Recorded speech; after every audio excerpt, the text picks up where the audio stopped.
relation policy is based on instruction rather than promotion. We need always maintain personal anonymity at the level of press, radio, and film.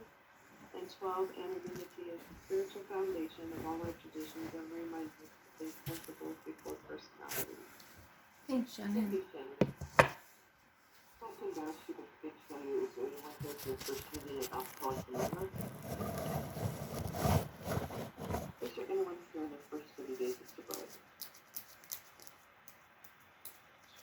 Would anyone like a phone list? Are there any visitors from outside Whatcom County? Okay. Are there any celebrations today or in the past week of 30 days, 60 days, or 90 days?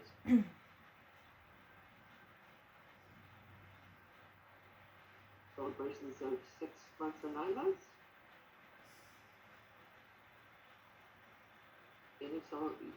Any annual birthdays this month in the last day of October? Teresa, I am an alcoholic and I had 3 years on the 21st. Congratulations. Last day to celebrate, huh? Shannon, alcoholic on the 20th. I had 5 years. Congratulations, guys. Anybody else? Provision 7 states every group is self-supporting, find outside contributions, set up a banner account to receive electronic 7 condition contributions that we posted in the chat. And I will now introduce our speaker for this morning. That would be Jenny W. That Liz asked me to get her, and she said yes, so thank you. All yours, Jenny. Let me see. Good morning. My name is Jenny and I'm an alcoholic.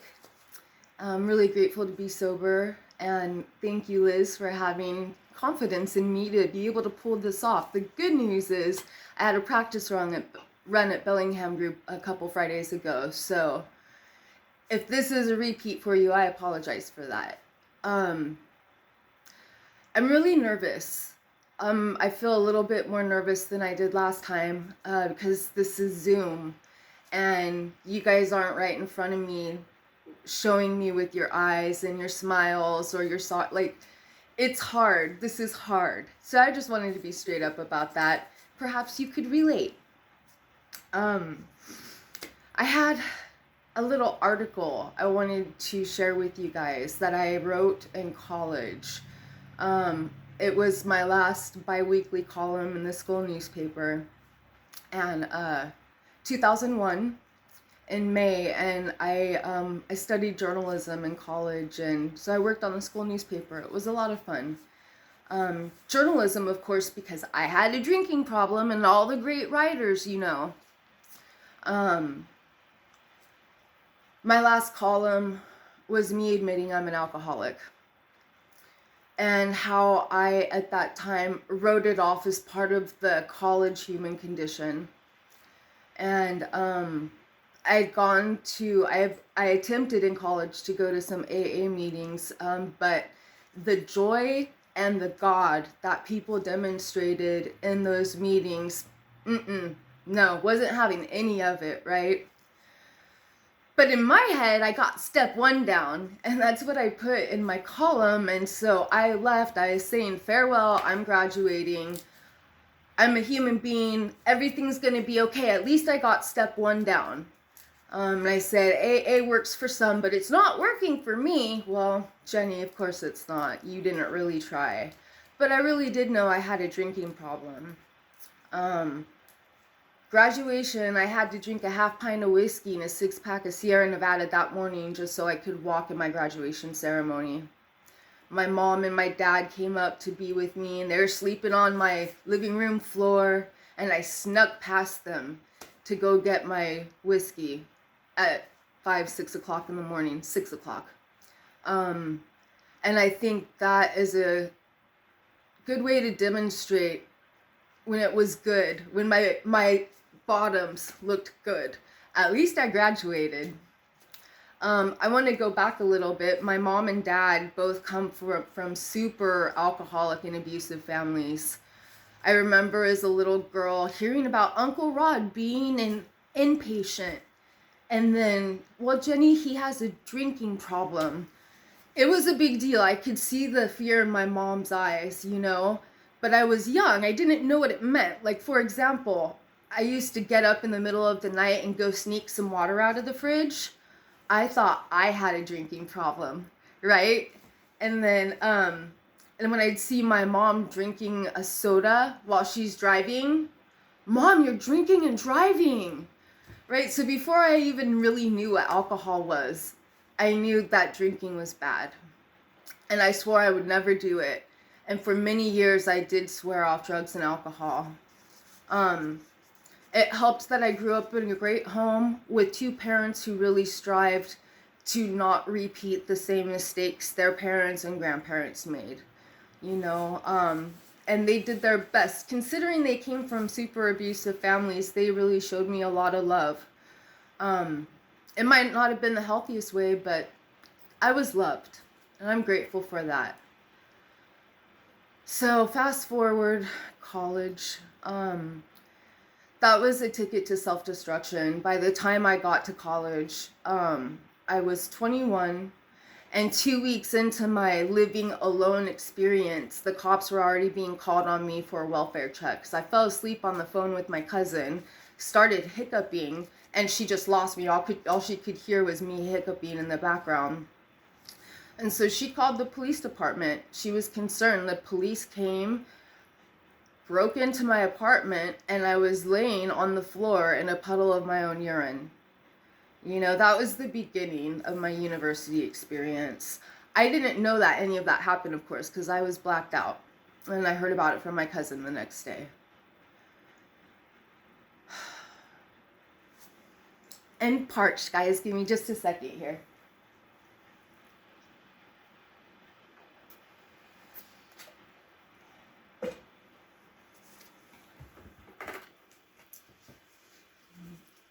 So when my parents split, I was about 12, 13. And Mom was looking for love. You know, she felt deprived of it with my father, and I understand why today. And she was dating, but I was always worried about my dad. I didn't want him to be alone. My codependency with him started at a very young age. So I lived with him through some important years of my life, through junior high and high school. He was a very passive man, and I reckon that stems from the abuse he endured. I got to do whatever I wanted. And I did, you know. So I started drinking because I'm an alcoholic first and foremost, but because I wanted a boyfriend. And I didn't know how to act around men. You know, so the first time I felt that ease and comfort that comes with this disease, it was so I could be intimate with somebody, you know, and I lost my virginity that way. And then 2 weeks later, I did it again, under the influence both times. A year later, I got my first DUI, so 17, 18. All of this stuff is happening as a direct result of my first time drinking. It did not take me long. And of course, like I said, that carried me through college. I went back to live with my dad after I graduated because dad is easy and I don't want him to be alone. And because I still wanted to do what I was doing. So I moved back to San Jose, and I stayed with him. And it was funny, when I went away to school, all my friends were drinking beer and smoking weed. When I came back, everybody was drinking whiskey and smoking meth. And it's kind of funny, not really. But I joined them, right? So my alcohol problem grew into a drug problem, and it was my way of getting all my resumes out to work in the field of journalism, right? It was productive. It was for my benefit.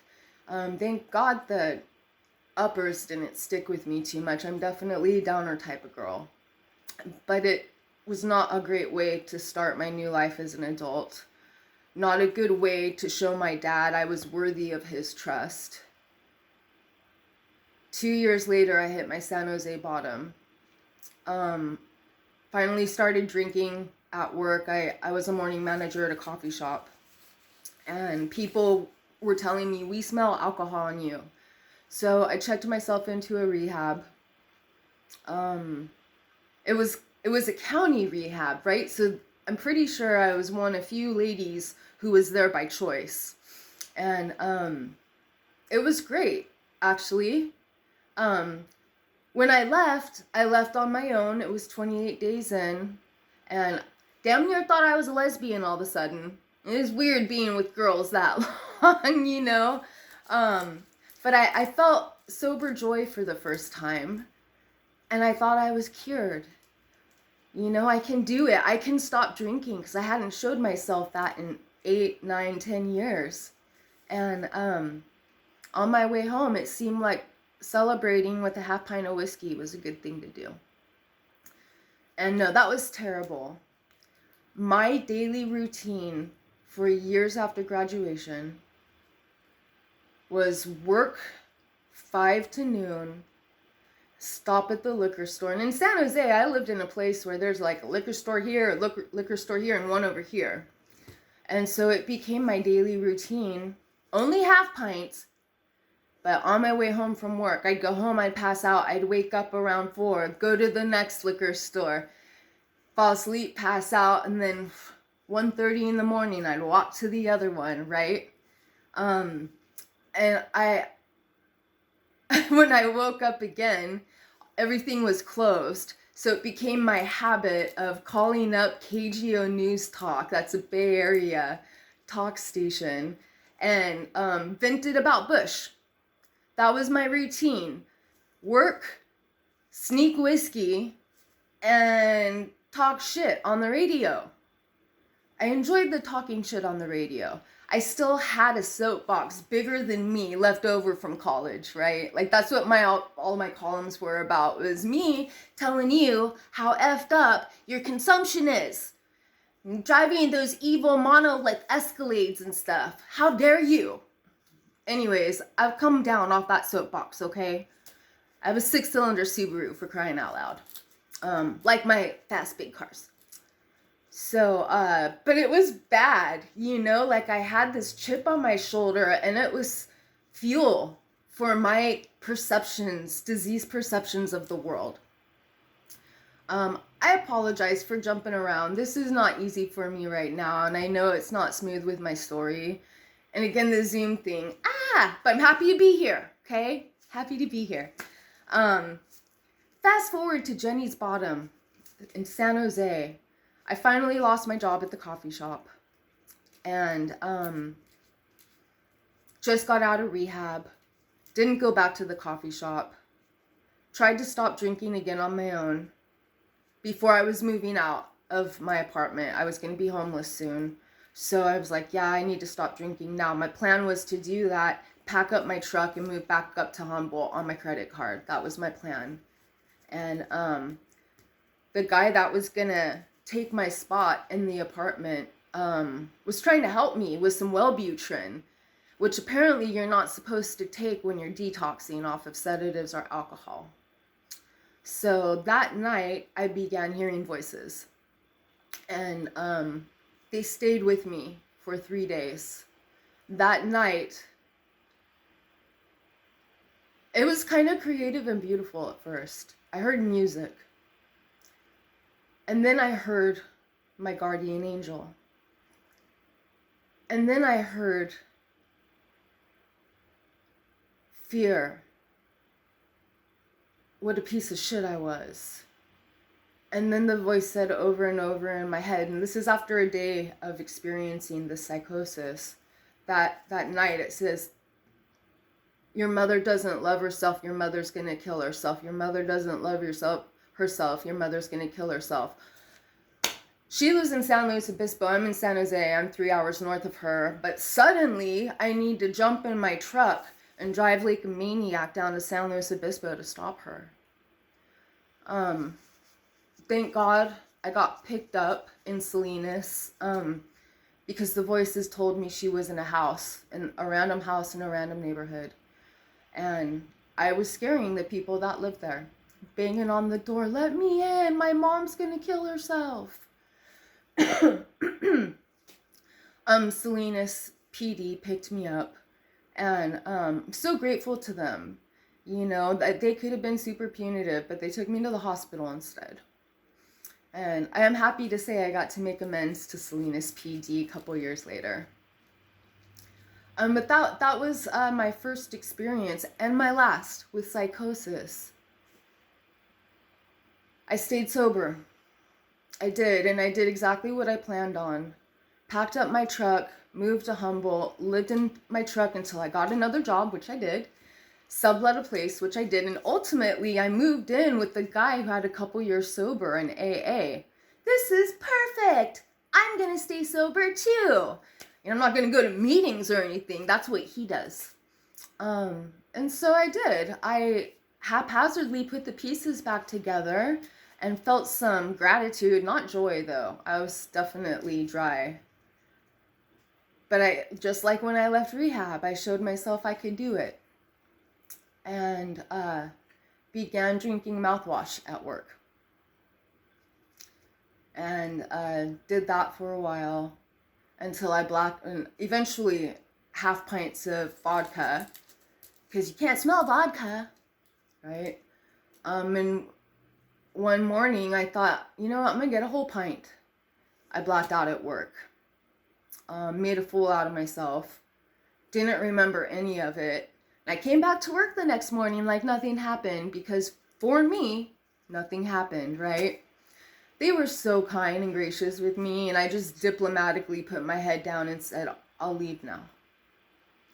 And that's when my second round of homelessness occurred. It was painful and scary. Thank God I had my truck and a camper shell.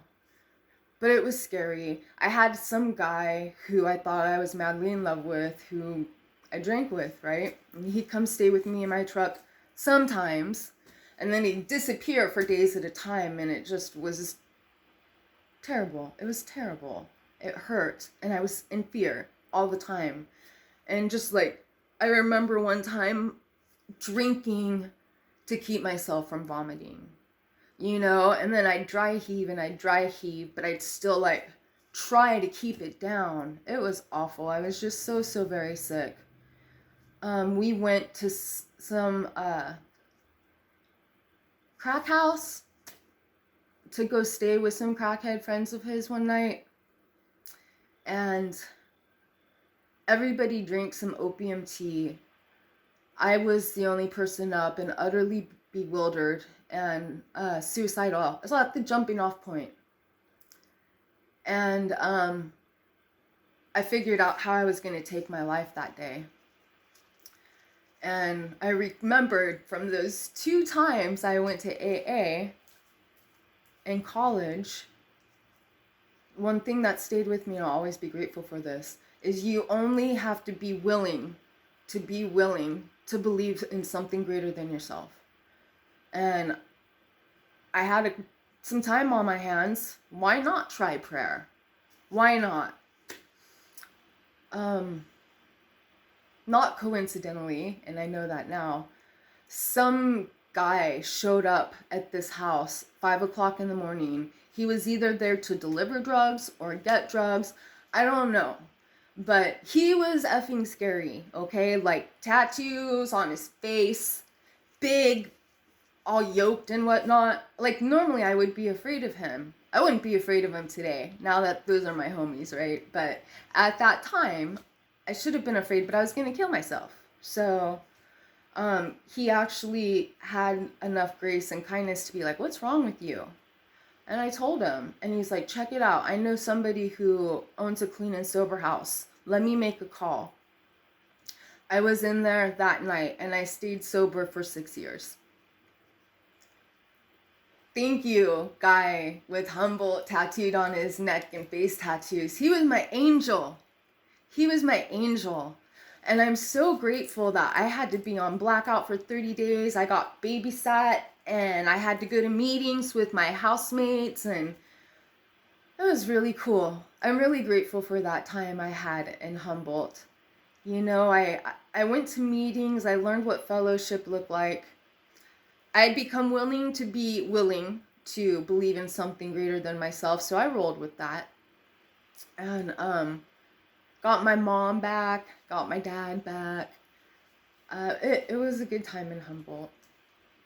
I moved from Eureka to Arcata. I don't know if you guys know Humboldt, but one's a college town and the one's just south of it.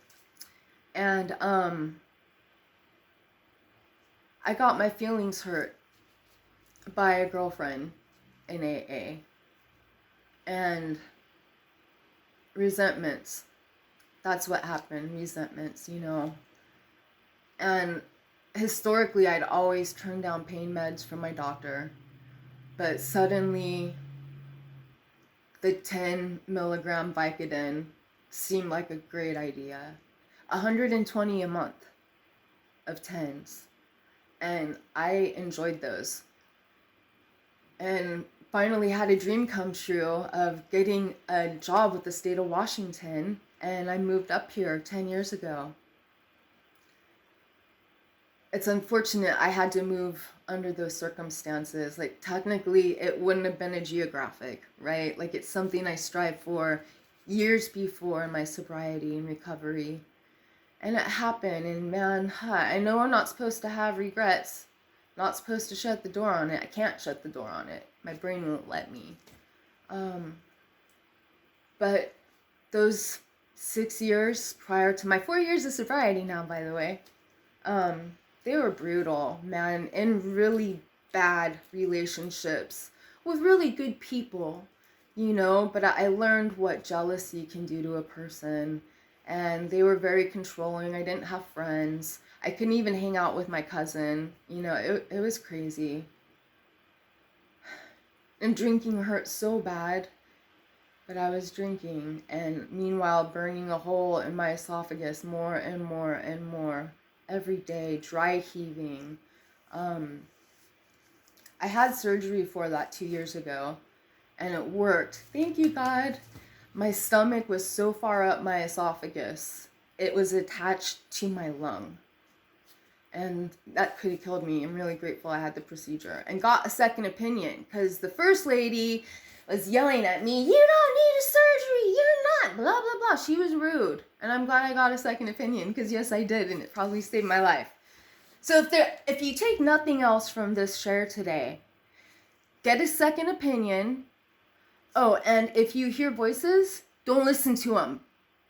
Hopefully that'll never happen to you. But if you have psychosis and they start telling you to go do something, just don't. I wish somebody told me that before.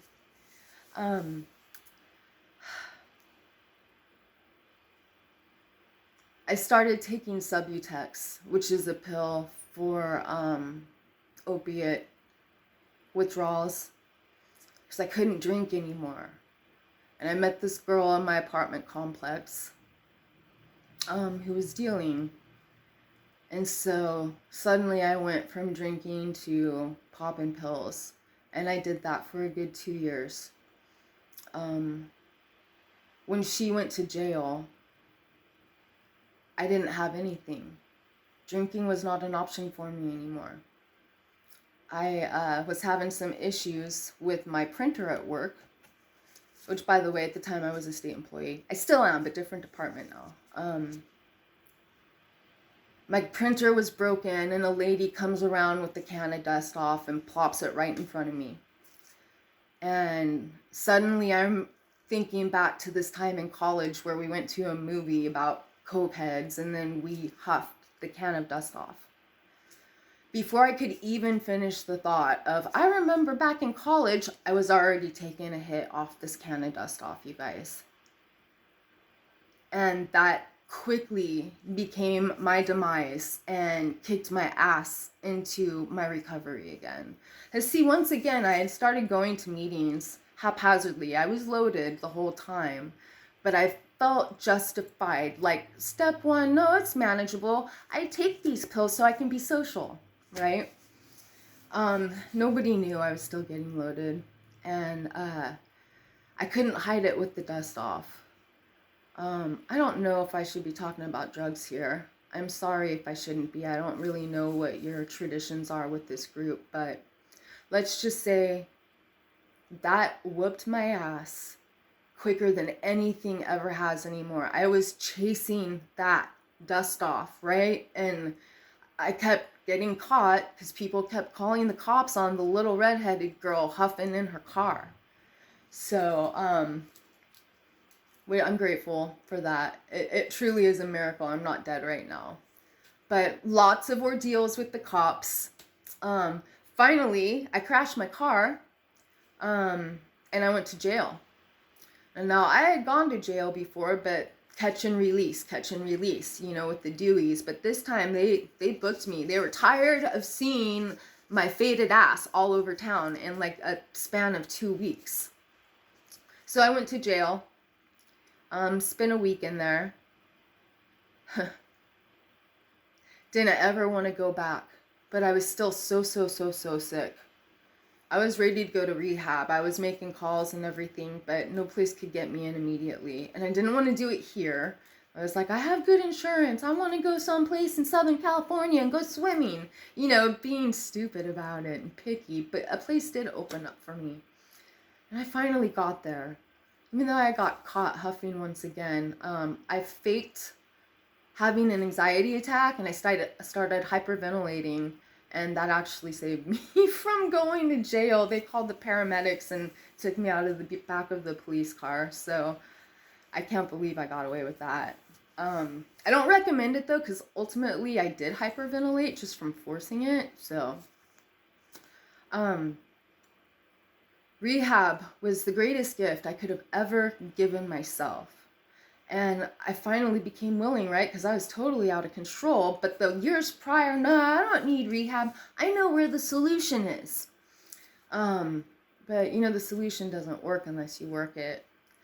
Rehab was so beautiful and necessary because the willingness and the understanding of the program was there.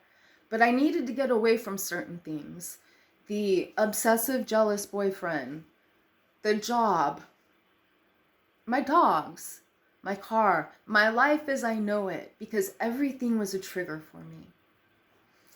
And there was something so wonderful after I was done detoxing. It took about 2 weeks, because it was the subs and dust off, and I was just so ill.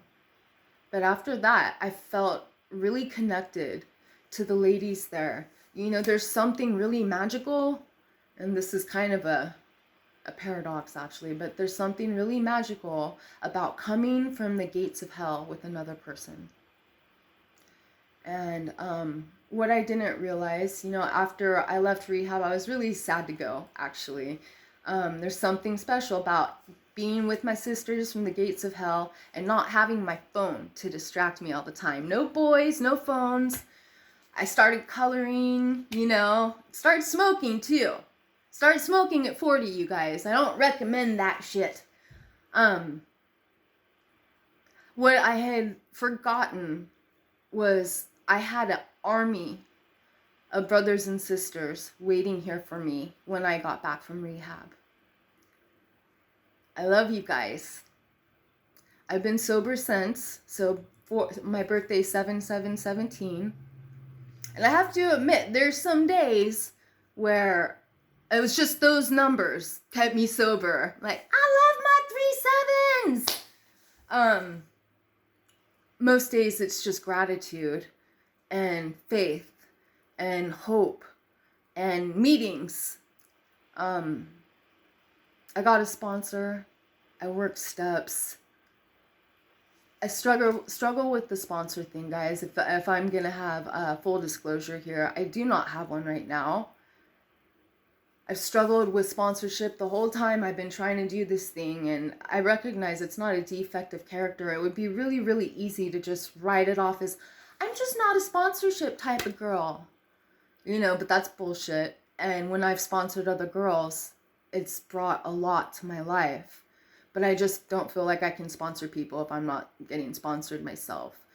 So I've been praying on that a lot. I've been listening to other women a lot, and I hope I don't stay stalled out on this for too long, because I really do want to get well. And you know what else I want to do?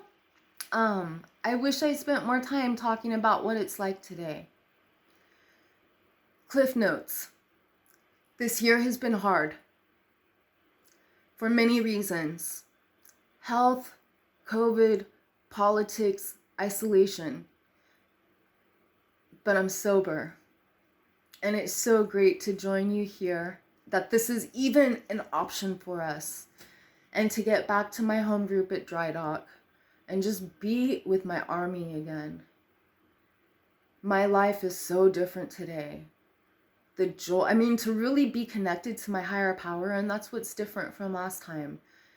I can lean on something bigger than myself and not have to define it. I don't struggle with the semantics of it anymore. I'm a woman of faith, and I'm really grateful for that. You guys showed me how to do that. So that's what helps me stay sober right now. And I admit, I do want to sponsor. I'm just not perfect. This program's not easy.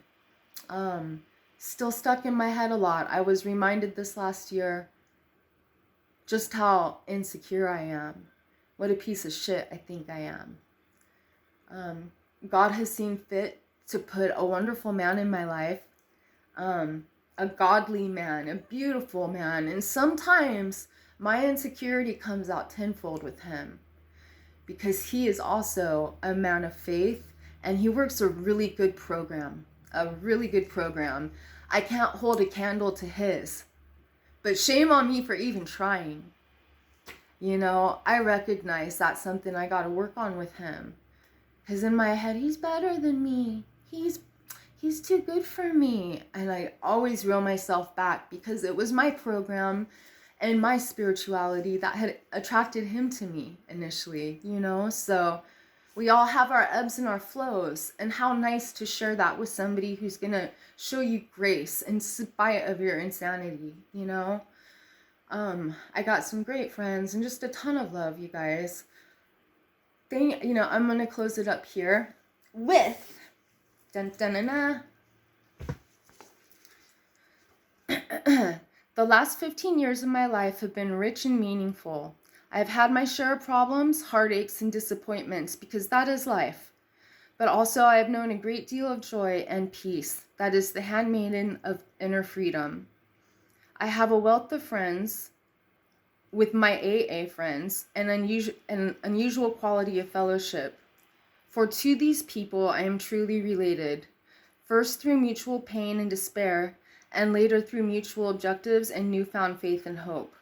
And as the years go by, working together, sharing our experiences with one another, and also sharing a mutual trust, understanding, and love, without strings, without obligation, we acquire relationships that are unique and priceless. There is no more aloneness, with that awful ache so deep in the heart of every alcoholic that nothing before could ever reach it. That ache is gone and never need return again. Now there is a sense of belonging, of being wanted and needed and loved. In return for a bottle and a hangover, we've been given the keys of the kingdom. Love that. Oh, page 276 in the big book. Thank you for sharing your keys with me, you guys. Mwah! Thank you very much, Jenny. Thank you for bringing a new group into speaking to us. We Thank really you. appreciate it. Thank you. We still have some time, about 10 more minutes or 15 more minutes. Would somebody like to share?